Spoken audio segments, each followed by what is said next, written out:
want to share today is about being an empath, a mirror, a chameleon, a shapeshifter, I don't know, whatever you want to call it.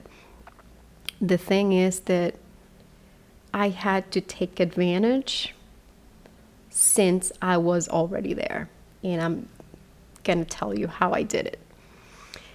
Feeling people's feelings, emotions, thoughts, like whatever's going on in their energy field, it has been very, very challenging for me, like very challenging. And it was not something that I could turn off because I was understanding myself. So I was growing through it. And for a while, I was trying to run away from it and like push it and not feel. And I created like this protection, this bubble where it was only me and the things that I would choose. And that's fine. Like it worked for a while. But in terms of growth and expansion, you are going to want to push your boundaries and go through the uncomfortableness of other frequencies in order for you to get where you want to go, right? Obvious.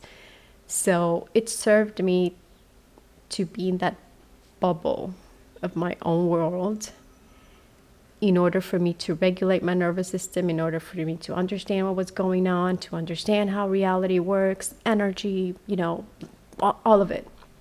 And now it's more like, how do I deal when those energies that are different from what I'm used to, like how do I manage it?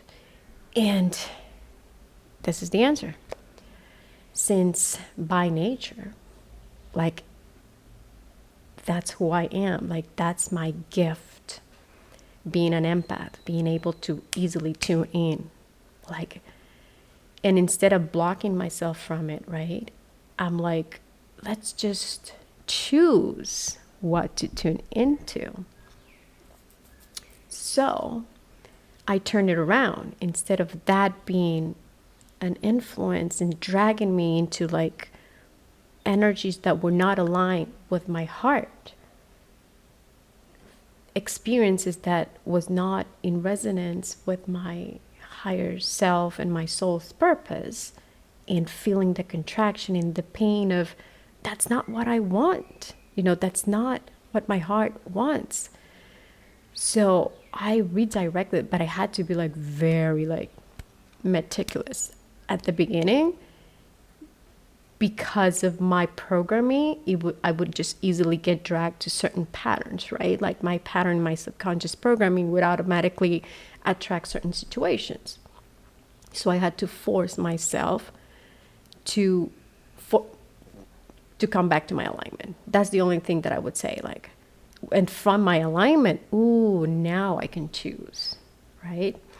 So what I would do is I would find people that had the state of being, the frequency state that I would perceive I was weak or I would lack within me. So I would hang around them, not physically, but just by interacting with them through social media. Well, physically, if they were physical, like, in a physical distant nearby, videos, books, but tap into their consciousness. So my frequency, so I would practice that vibrational muscle, to get to where they're at. So since I would become whatever energies I would be surrounded by, I'm like, surround yourself by people who you admire. And that's what I did. And not only I did that, but I would tell them verbally, I would communicate, because that would strengthen that connection and would solidify my vibrational stance, right? So for example,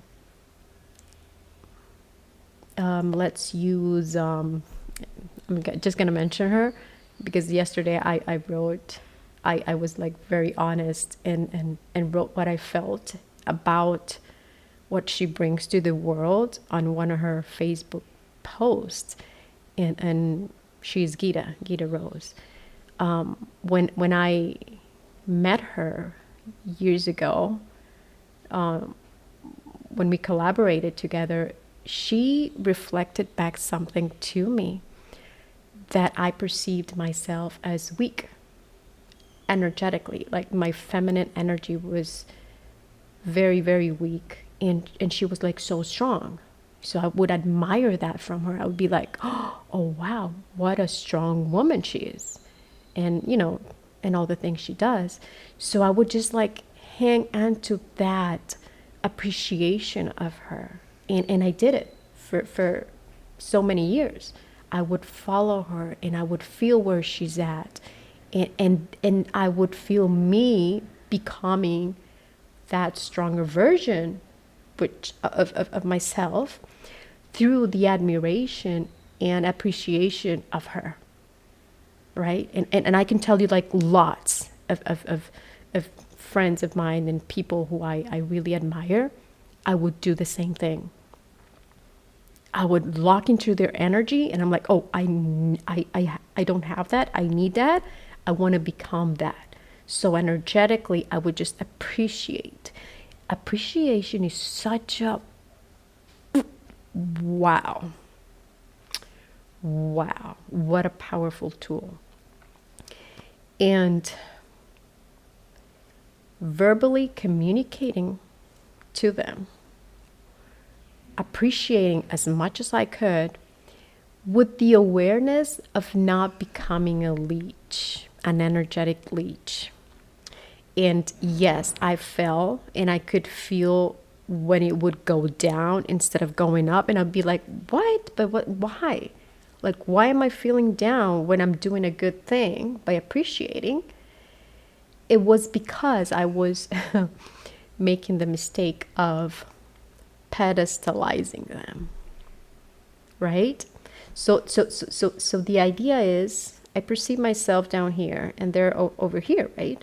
So the idea is for me to do this energetically, right? I have a deficiency, not really, but the illusion and the lack beliefs that I had would, my self-concept would be I am less in this department.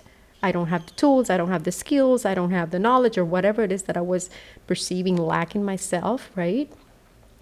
So the idea is to do this, but I would stay over here sourcing, leeching, and not becoming it. So that was it. Like, that was eye-opening for me when I discovered I was doing this. But the way I discovered I was doing this is because other people were doing this to me as well. And I feel like, like, what is going on here? I know everything is a reflection of me. So the moment I found that means I was doing it as well. Right? So with the awareness of not becoming an energetic leech. Yes, it sounds very awful, and I hated it when I started to understand how energy works, but I had to balance it out in a way that I could gradually move into that space, but always sourcing from myself, not sourcing from them, not eating from them, not becoming dependent on their energy. And that's a lot of the problems that comes up in relationship, is because you're sourcing out of each other instead of from your own God source energy, right? And it's easily to fall back into that asleepness, because I see it all the time. Like, I'm connected and then I disconnect and become dependent. And it happens in the blink of an eye. And I'm like, what? But I was already like, it's an in and out, in and out. Like, you've got to be aware when you fall back asleep. So that's how I used my gift or my natural empathic abilities in a positive way. I just accepted it instead of denying, okay, I'm an energetic chameleon and I'm just going to like leave with those whatever energy circumstances attract to me, I'm not, no, I said no, I'm going to choose what influences me because it's all me, but I'm going to choose what part of me I, you know, want to experience in physical reality. So I embraced my chameleonic energies, and that's fine. I'm a mirror, but I'm gonna choose what I am gonna magnify, what I'm gonna allow myself to be influenced by, and even my, and yeah.